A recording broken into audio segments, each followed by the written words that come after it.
असफलता एक चुनौती है। असफलता एक चुनौती है, उसको स्वीकार करो। क्या कमी रह गई है? क्या कमी रह गई है? देखो और स्वीकार करो। नमस्कार, मैं आशीष मिश्रा स्वागत करता हूं आपके अपने YouTube चैनल हिंदी उमंग में। तो बच्चों, कैसे हैं आप? मुझे उम्मीद है कि आप अच्छे होंगे। बच्चों, मेरी पिछली वीडियो आपने देखी जिसमें मैंने आपको बोली के बारे में पढ़ाया था। मुझे उम्मीद है कि वो वीडियो आपको पूरी तरीके से समझ में आ गई होगी।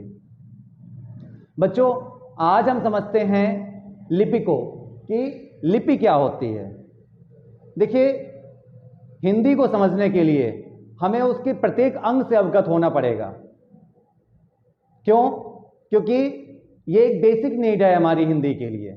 अगर हम लिपि को नहीं समझेंगे तो हम कैसे जानेंगे कि वर्ण क्या होते हैं? हम कैसे जानेंगे कि लिखित भाषा क्या होती है? हम कैसे जानेंगे कि मौखिक भाषा क्या होती है? तो आइए समझते हैं लिपि को, कि लिपि क्या है। देखिए, मैंने यहां पर मोटा मोटा लिख रखा है लिपि। क्या है लिपि? मैं कई बार बच्चों के क्लास में गया हूं, बच्चों से पूछा है कि हिंदी की लिपि क्या है, कौन सी होती है हिंदी की लिपि।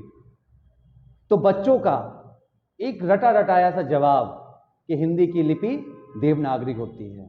बिल्कुल सही जवाब कि हिंदी की लिपि देवनागरी होती है। हमारे सब बच्चे जानते हैं कि हिंदी की लिपि देवनागरी होती है। आप जो आज मेरी क्लास अटेंड कर रहे होंगे वो भी ये बात जानते होंगे कि सर लिपि के बारे में बता रहे हैं। लिपि तो मुझे मालूम है कि लिपि जो है हिंदी की लिपि क्या होती है, देवनागरी होती है। बिल्कुल देवनागरी होती है। लेकिन बच्चों, आज मैं आपको यह भी बताऊंगा और आपसे पूछूंगा भी कि आखिर लिपि क्या है। मैं आपसे ये नहीं पूछ रहा हूं कि हिंदी की लिपि क्या है, वो देवनागरी होती है। लेकिन आपको ये जानना भी आपके लिए बहुत जरूरी है कि ये शब्द लिखा हुआ है लिपि, इसका शाब्दिक अर्थ क्या है? क्या है लिपि? क्या आप जानते हैं कि लिपि क्या होती है? अगर जानते हैं तो बहुत अच्छी बात है, नहीं जानते हैं तो आइए समझते हैं लिपि क्या है ये। अगर किसी ने आपसे पूछ दिया कि लिपि क्या है, आपको नहीं मालूम होगा, तो उसके लिए आप मेरी क्लास देखिए, पूरा वीडियो शुरू से लेकर लास्ट तक आप लोग देखिए, ताकि आपकी समझ में आ जाए कि लिपि क्या है। देखिए, समझते हैं सबसे पहले एक परिभाषा के माध्यम से कि लिपि क्या है। मैंने यहां पर एक परिभाषा लिखी है, आइए पढ़ते हैं और समझते हैं। बच्चों, किसी भाषा की, किसी भाषा की उच्चरित ध्वनियों को, उच्चरित जानते हैं, जो हम जिसका उच्चारण करते हैं, जिसको हम बोलते हैं, वो है उच्चरित ध्वनि। किसी भाषा की उच्चरित ध्वनियों को लिखने की विधि क्या कहलाती है? लिपि कहलाती है। क्या कहलाती है? लिपि। आइए फिर से समझते हैं। किसी भाषा की उच्चरित ध्वनियों को लिखने की विधि लिपि कहलाती है। समझ में आया? नहीं आया होगा, मुझे मालूम है आपको नहीं समझ में आया होगा इस परिभाषा के माध्यम से, और तब तक नहीं आएगा जब तक कि मैं आपको समझाता नहीं हूं। तो आइए समझते हैं लिपि क्या है। बच्चों, मौखिक भाषा आप सभी लोग जानते हैं। मौखिक भाषा आप सभी जानते हैं। मौखिक भाषा क्या? जो हम मुंह से बोलते हैं। देखिए, मौखिक भाषा को स्थायी रूप देने के लिए लिखित रूप का विकास हुआ। ये जो मौखिक भाषा है, जो हम लोग मुंह से बोलते हैं, इसको स्थायी रूप, ये जो मौखिक भाषा है ये अस्थाई है। क्या है? अस्थाई रूप है।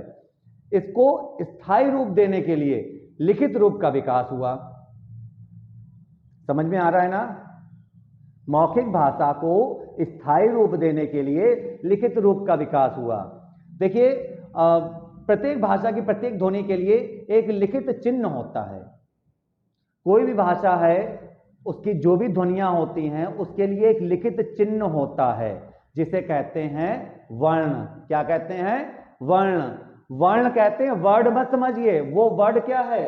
वो WORD, वर्ड। वर्ड मीन्स होता है शब्द। ये कहलाता है शब्द। तो मैं यहां पर वर्ण कह रहा हूं। कौन सा वर्ण? ये वाला वर्ण।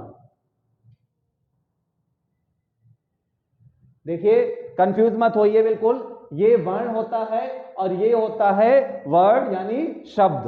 तो ये जो लिखा हुआ है ये क्या है, एक शब्द है, इसको इंग्लिश में क्या बोलते हैं हम लोग, वर्ण। क्या बोलते हैं, वर्ड बोलते हैं इसको इंग्लिश में। तो बच्चों मैंने अभी आपको बताया कि किसी भाषा की प्रत्येक ध्वनि के लिए एक लिखित चिन्ह होता है जिसे कहते हैं वर्ण। क्या कहते हैं, वर्ण। देखिए प्रत्येक भाषा में इन वर्णों के लिखने का एक विशेष ढंग भी होता है। ये जो वर्ण हैं इनको लिखने का एक विशेष ढंग भी होता है जो क्या कहलाता है, लिपि कहलाता है। जैसे एक ध्वनि संकेत मैंने दिया, एक अपने मुख से ध्वनि क्रिएट की, क। क्या ध्वनि क्रिएट की, क या ख या ग। मैंने अपने मुंह से ये ध्वनि निकाली, ये मौखिक हो गई। लेकिन हम इसको जो लिखेंगे तो इसको लिखने के लिए जो विधि बनाई गई, जो ढंग बनाया गया, वो ढंग क्या कहलाया, लिपि कहलाई। क्या कहलाया, लिपि कहलाई। तो मुझे उम्मीद है कि आपको समझ में आ गई होगी लिपि क्या है। फिर से एक बार समझ लीजिए, मैं आपको बता रहा हूं कि उच्चारित ध्वनि संकेतों की सहायता से जो हम उच्चारित करते हैं, कोई भी ध्वनि उच्चारित ध्वनि संकेतों की सहायता से जो हमारे मन के भाव हैं या जो विचार हैं, इनकी अभिव्यक्ति क्या कहलाती है, भाषा कहलाती है। हमारे मन में जो भी बात आ रही है इसको हम उच्चारित करते हैं, मुंह से बोलते हैं, ये कहलाती है भाषा। जबकि लिखित वर्ण संकेतों की सहायता से भाव विचार की अभिव्यक्ति क्या कहलाती है, मतलब हम लिखकर अगर अपनी बात को लिखते हैं, लिखकर किसी को समझाते हैं, बताते हैं या भेजते हैं, तो वो जो लिखित वर्ण संकेतों की सहायता से भाव विचार की अभिव्यक्ति है वो क्या कहलाई, लिपि कहलाई। अब एक बहुत महत्वपूर्ण बात कि भाषा कैसी होती है, श्रव्य होती है। श्रव्य यानी भाषा को हम सुन सकते हैं, मगर जो ये लिपि है इसको हम देख सकते हैं। लिपि कैसी होती है, दृश्य होती है। भाषा क्या होती है, श्रव्य होती है, और लिपि होती है दृश्य। लिपि को हम देख सकते हैं। ध्वनि चिन्ह जो जिनको लिखने की एक विधि बनाई गई है, ढंग बनाया गया है, वो क्या कहलाती है, लिपि कहलाती है। इसको हम लिख सकते हैं, ये दृश्य होता है, इसको हम देख सकते हैं। तो बच्चों मुझे उम्मीद है कि आपको लिपि समझ में आ गई होगी। आइए जानते हैं कुछ और लिपि के बारे में। जैसा कि मैंने यहाँ पर कुछ पॉइंट्स बनाए हुए हैं आपको समझाने के लिए। नंबर 1 पॉइंट आपका आ गया है कि हिंदी की लिपि कौन सी है, देवनागरी। आप सभी को पता होगा कि हिंदी की लिपि कौन सी है, देवनागरी है। बहुत अच्छी बात, अगर आपको पता है तो बहुत अच्छा, नहीं पता है तो याद कर लीजिए कि हिंदी की लिपि कौन सी है, देवनागरी है। सेकंड जो मैंने यहां पर पॉइंट बनाया है वो है देवनागरी लिपि का विकास ब्राह्मी लिपि से हुआ है। ये याद करने वाली बात है, इसको याद कर लीजिए, अपने माइंड में सेट कर लीजिए कि अगर कभी किसी ने पूछा या आपके परीक्षा में कोई क्वेश्चन आता है कि देवनागरी लिपि का विकास कहां से हुआ है, तो सीधा एकदम से क्लिक करना चाहिए क्या, ब्राह्मी लिपि। देवनागरी लिपि का विकास कहां से हुआ है, ब्राह्मी लिपि से हुआ है। भूलेंगे तो नहीं, इसको याद कर लीजिए, बहुत अच्छी तरीके से नोट कर लीजिए अपनी कॉपी में कि देवनागरी लिपि का विकास कहां से हुआ है, ब्राह्मी लिपि से। आइए समझते हैं कुछ और लिपि के बारे में। मैंने यहां पर एक पॉइंट और लिखा हुआ है कि भारत की अधिकांश भाषाओं की लिपियां, देखिए भारत में लगभग 22 भाषाएं बोली जाती हैं। कितनी बोली जाती हैं, लगभग 22 भाषाओं को मान्यता मिली हुई है। तो भारत की अधिकांश जो भाषाएं हैं उनकी लिपियां बाईं से दाईं ओर लिखी जाती हैं। अधिकांश लिपियां जो हैं कहां से लिखी जाती हैं, बाईं से दाईं ओर, बाईं से दाईं ओर। यहां पर कुछ बच्चे मेरे ऐसे बैठे होंगे जो दायां और बायां में कंफ्यूज रहते हैं या नहीं है, बताइए। बहुत से बैठे होंगे जो सोच रहे होंगे हाँ मैं भी भूल जाता हूं कि बायां कौन सा है, दायां कौन सा है। मुझे राइट याद रहता है, मुझको लेफ्ट याद रहता है, मुझको सीधा याद रहता है, मुझको उल्टा याद रहता है, मगर मैं दायां और बायां में हमेशा कंफ्यूज हो जाता हूं। आपके मन में ये बात चल रही है ना, बिल्कुल चल रही होगी। तो आज मैं आपका ये जो कंफ्यूजन है ये दूर कर दूंगा, बिल्कुल बस मेरे वीडियो को आप लोग देखते रहिए। और कमेंट के माध्यम से बताइए कि मैंने ये जो ट्रिक बताई है दायां और बायां वाली, कि आपको समझ में आई या नहीं आई। तो आइए सीखते हैं कि क्या है दायां और क्या है बायां। देखिए बच्चों, ये मेरा हाथ है। क्या है? ये मेरा हाथ है। अब मैंने इस हाथ से एक ये पोजीशन ले ली। कौन सी ली? ये पोजीशन ले ली। ये क्या बन गया? बताइए क्या बना? ये बना दिया मैंने स्मॉल बी। क्या बना दिया? Small B. क्या बनाया मैंने? ये स्मॉल बी। स्मॉल बी आप लोग इसी तरीके से तो लिखते हैं। देखिए मैं यहां पर लिख के दिखा रहा हूं आपको। ये क्या है? Small B. और हमने जो पोजीशन ली है वो भी कुछ इसी तरीके से है। देखिए ये है बिल्कुल इसी तरीके से, ये है स्मॉल बी की तरह। तो ये जो मेरा हाथ है, ये कौन सा हाथ है? उल्टा हाथ है। इस उल्टे हाथ से मैंने इस तरीके से ये स्मॉल बी बनाई। तो बी फॉर क्या हो गया? बी फॉर हो गया बायां। क्या हुआ? बी फॉर बायां। यानी ये मेरा उल्टा हाथ है। ये मेरा कौन सा हाथ है? लेफ्ट हैंड है। तो याद रखिए, जब भी आप कभी कंफ्यूज हो दायां और बायां में, तो हमेशा इस तरीके से देख लीजिए, समझ लीजिए वहां पर कि ये क्या है। इस तरीके से एक आप पोजीशन क्रिएट कीजिए, पोजीशन बनाइए अपनी कि ये, तो ये क्या हो गया? ये बी बन गया आपका स्मॉल बी। तो ये बी फॉर बायां। और ये वाला जो हाथ है इससे इस तरीके से आप पोजीशन लीजिए, ये हो गया स्मॉल डी। क्या हो गया? Small D. तो ये डी फॉर दायां। क्या हो गया? डी फॉर दायां।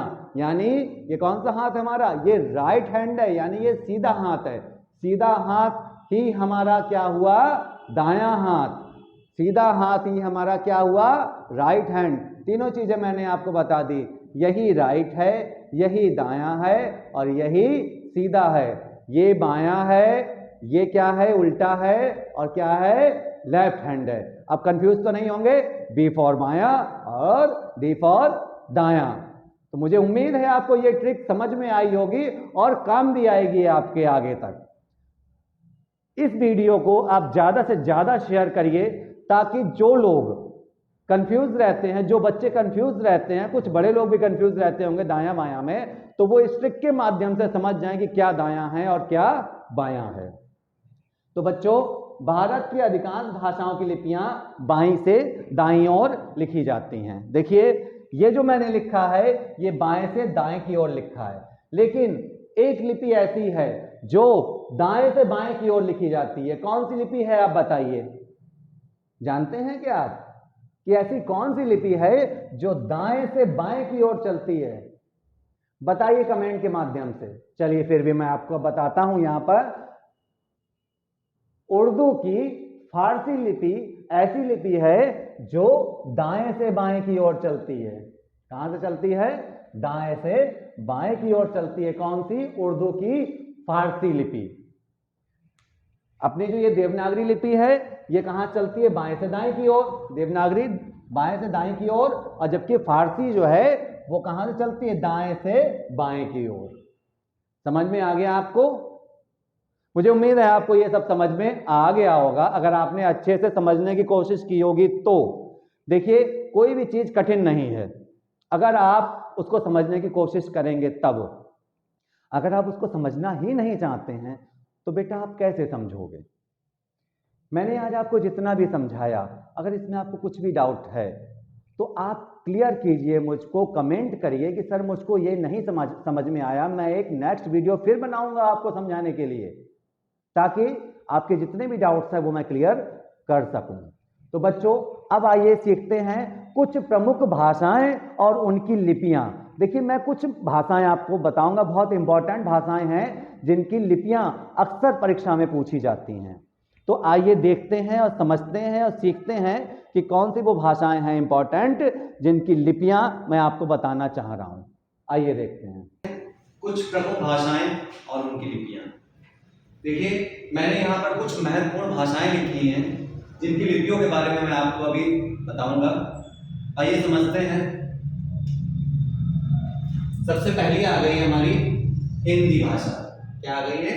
हिंदी भाषा, जिसकी लिपि आप बहुत अच्छी तरीके से जानते हैं कि देवनागरी होती है। ठीक है, हिंदी की लिपि देवनागरी। याद कर लीजिए मेरे साथ साथ मेरी अभी दूसरी आ गई है संस्कृत। संस्कृत की लिपि कौन सी होती है? संस्कृत की लिपि भी देवनागरी होती है, ठीक है। अगली आ गई है अरबी। अरबी की लिपि कौन सी हो गई है? फारसी। अरबी की लिपि क्या हो गई है? फारसी। देखिए शायद आपको अच्छे से दिख नहीं रहा होगा, इसको मैं डार्क कर दूं और समझ लीजिए। अरबी की लिपि फारसी हो गई है। फिर आ गई है हमारी फ्रेंच। क्या आ गई है? फ्रेंच। तो फ्रेंच की लिपि क्या है? रोमन। फ्रेंच की लिपि क्या है? रोमन। हिंदी की लिपि देवनागरी, संस्कृत की लिपि देवनागरी, अरबी की लिपि फारसी और फ्रेंच की लिपि रोमन। याद रहेगा, भूलेंगे तो नहीं। आइए सीखते हैं अगली। अंग्रेजी की लिपि रोमन। अंग्रेजी की लिपि रोमन। अब आ गई है हमारी पंजाबी। पंजाबी की लिपि कौन सी है? गुरुमुखी। बहुत महत्वपूर्ण है, इसको बहुत अच्छे से याद कर लीजिए। बहुत महत्वपूर्ण, बहुत पूछी जाती है पेपरों में कि पंजाबी की लिपि कौन सी है? गुरुमुखी है। कौन सी है पंजाबी की लिपि? गुरुमुखी है। आइए आगे देखते हैं मराठी। जी हाँ, मराठी की लिपि भी देवनागरी है, ठीक है। मराठी की लिपि भी देवनागरी है। फिर आ गई हमारी रूसी भाषा। तो रूसी की लिपि कौन सी हो गई है? रूसी की लिपि रूसी ही रहती है। रूसी की लिपि कौन सी है? रूसी ही है। जर्मन। जर्मन की लिपि रोमन। जर्मन की कौन सी लिपि है? रोमन। फिर आ गई है हमारी उर्दू की। थोड़ा सा बिंदु को डार्क कर दूं मैं। उर्दू। उर्दू की लिपि कौन सी है? फारसी। कौन सी है? फारसी है। मैंने अभी आपको इससे पहले बताया था कि ये जो फारसी है ये किधर से किधर लिखी जाती है? ये दाएं से बाएं लिखी जाती है। कौन सी लिपि? ये फारसी जो है ये दाएं से बाएं लिखी जाती है। और देवनागरी कहां से लिखी जाती है? बाएं से दाएं लिखी जाती है। अब दाएं बाएं में तो कंफ्यूज नहीं है ना? अब तो सबको पता है कौन सा दायां और कौन सा बायां, तो भूलिएगा नहीं बिल्कुल। तो उर्दू जो है, उर्दू की लिपि कौन सी है? फारसी है। नेपाली की लिपि भी देवनागरी है। कौन सी है नेपाली की? देवनागरी।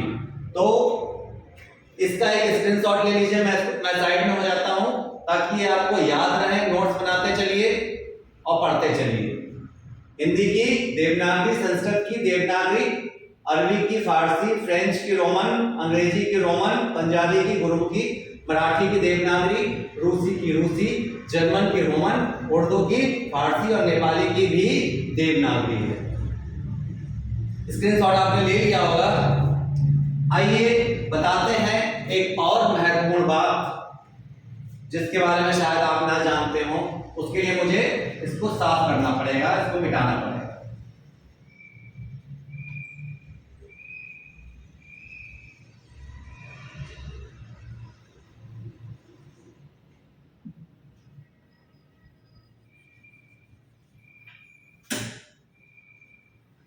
बच्चों, अब आप ये सोच रहे होंगे कि सर ने सब तो साफ कर दिया है मगर हिंदी और अंग्रेजी और इनकी लिपियां नहीं मैंने मिटाई।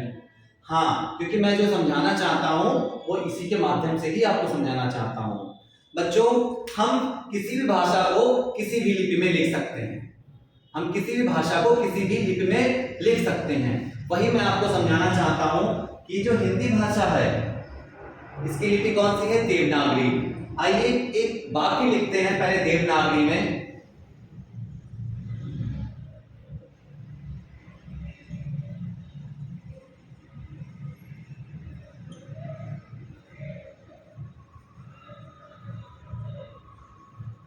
क्या लिखा है?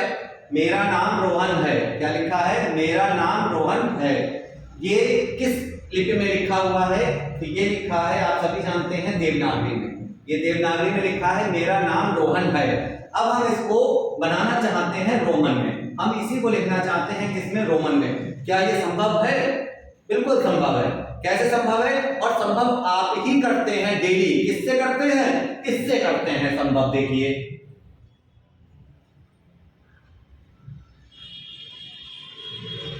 ये क्या है? ये मैंने अपने पिछले वीडियो में भी आपको बताया होगा। जैसे ही मैंने ये बनाया आपके दिमाग में क्लिक कर गया होगा कि हाँ ये मोबाइल फोन है। तो हाँ बच्चों, हम इसको संभव करते हैं इसके माध्यम से। आजकल लगभग सभी के पास एंड्रॉइड फोन है, और अगर एंड्रॉइड फोन नहीं होते तो आप लोग मेरा वीडियो कैसे देख रहे होते, मैं कैसे वीडियो बनाता, कैसे आप तक सेंड करता। तो बच्चों देखिए, हम लोग देवनागरी में हमने ये यहाँ पर वाक्य लिखा है, इसको हम लोग लिखेंगे रोमन में। हम लोग डेली मोबाइल पर चैटिंग करते हैं, व्हाट्सएप के माध्यम से हम लोग चैटिंग करते हैं, उसमें हम लोग क्या लिखते हैं रोज, हम लोग लिखते हैं रोमन। कैसे लिखते हैं आइए देखिए, इसको हम बनाते हैं रोमन में। मैंने लिखा है मेरा नाम रोहन है, आइए लिखिए इसको रोमन में। मेरा नाम रोहन,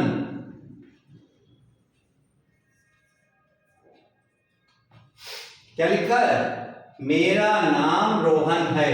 ये हो गई हमारी देवनागरी, ठीक हो, क्या हो गई, देवनागरी लिपि हो गई। मैंने डी लिख दिया है देवनागरी से, ये हो गई हमारी देवनागरी लिपि। और इसको हमने किसमें लिख दिया है, रोमन में। इसको किसमें लिख दिया है हमने, रोमन में। मेरा नाम रोहन है, और नीचे हमने इसको लिख दिया रोमन में, मेरा नाम रोहन है। आप लोग या हम सभी लोग व्हाट्सएप पर चैटिंग जो करते हैं वो इसी तरीके से चैटिंग करते हैं, लेकिन हमको ये नहीं मालूम होता है कि ये क्या है, ये कौन सी लिपि है, ये रोमन लिपि है। कौन सी है, रोमन लिपि। तो मैंने बताया कि हमने देवनागरी को रोमन में लिख दिया है। आइए अब हम सीखते हैं रोमन को देवनागरी में कैसे लिखते हैं। देखिए, एक दूसरा सेंटेंस हमें लिखना पड़ेगा।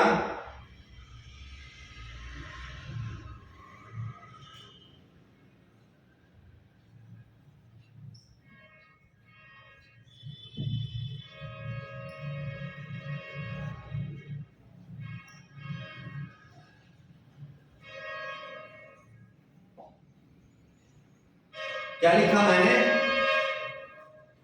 देखिए, रवि इज प्लेइंग क्रिकेट। ये मत सोचिए कि सर तो हिंदी की क्लास ले रहे थे और आज ये सर इंग्लिश पढ़ाने लग गए हैं।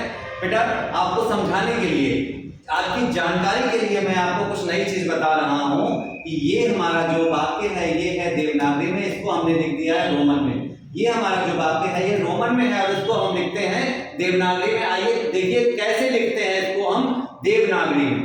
तो रवि इज प्लेइंग क्रिकेट, इसको लिखते हैं देवनागरी में। कैसे, रवि तो ऐसे ही लिखा जाएगा, इज।